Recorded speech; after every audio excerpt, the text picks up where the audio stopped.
सुदर्शना गोदास्तुति श्लोका 25 श्रीमान वेंकटनाथार्य कवितार्किकेसरी वेदांताचार्यवर्यो मे सन्निधत्तां सदा हृदि ज्ञानानन्दमयं देवं निर्मलस्फटिकाकृतिम् आधारं सर्वविद्यानां हयग्रीवम् उपास्महे। गोदे गुणैरपणयन् प्रणतापराधान् वृक्षेव एव तव भोगरसानुकूलः कर्मानुबन्धिफलदानरतस्य भर्तुः स्वातंत्र्य दुर्व्यसन मर्म विदानिदाனம்.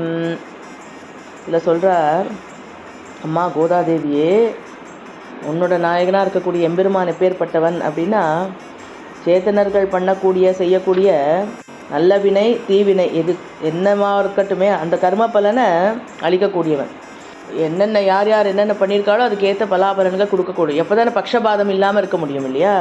பக்ஷபாதம் பண்ணாச்சுனாலே அது ஒரு குத்தமாயிடுறது. ஸோ பக்ஷபாதம் இல்லாமல் அவன் நடுநிலையாக சேத்தனர்கள் பண்ணக்கூடிய கர்ம வினைக்கு ஏற்ற பலனை கொடுத்தே ஆகணும். அப்போ நம்ம சேத்தனர்கள் எப்படி இவ்வளோ அபராதம் பண்ணுறச்சே, அப்போ அதுக்கு ஏற்ற தண்டனையை கொடுத்தே தானே ஆகணும். அது அவனோட நியமம் தானே. ஆனால் அதை நீ பொறுத்துக்கிறது இல்லைம்மா அப்படிங்கிற. அபராதம் பண்ணக்கூடிய இந்த சேத்தனர்கள்ட்ட அவ்வளோ கருணை காமிச்சு அவளுக்கெல்லாம் தண்டனையே வராதபடிக்கு எம்பெருமான உன்னுடைய வசம் பண்ணுற. எப்படின்னா உன்னுடைய புருவ நெருக்கத்தினாலன்ற, அப்படியே காந்தம் மாதிரி உன்னுடைய புருவத்தாலேயே அவனை உன்னுடைய வசப்படுத்திடுற.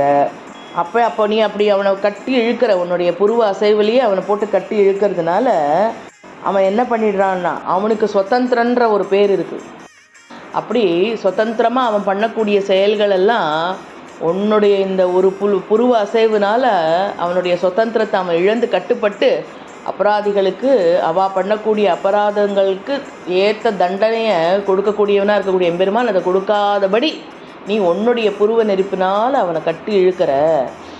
அப்போ கட்டி இழுக்கிறதுனால என்ன ஆகிடுறதுன்னா, அவனுடைய சுதந்திரத்தை அவன் இழந்துட்டு உனக்கு கட்டுப்பட்டு எங்களுடைய அபராதத்தை பெருமாள் பொறுத்தருளும்படி அனுகிரகம் பண்ணுறான். எப்பேற்பட்ட உயர்ந்த நிலை இல்லையா?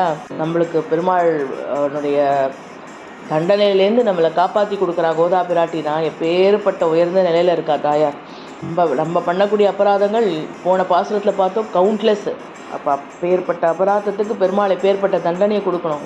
ஒரு புரிவ நெருப்பில் தாயார் நம்மளை காப்பாற்றுறாங்கிறது எப்பேற்பட்ட விஷயம். அதனால் அப்பேற்பட்ட கோதாதேவியினுடைய திருவடி வாரத்துக்கு பல்லாண்டு சொல்லிட்டு அடுத்த பாசத்தில் என்ன சொல்ல போகிறாருங்கிறது நம்ம பார்ப்போம்.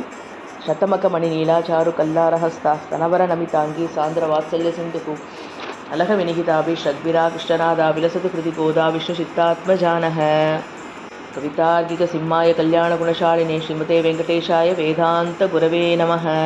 ஆண்டாள் திருவடிகளே சரணம், ரங்கமன்னார் திருவடிகளே சரணம், சீரார் தூப்புள் திருவேங்கடமுடையான் திருவடிகளே சரணம், தூப்புள் நிகமாந்த மகா தேசிகன் திருவடிகளே சரணம்.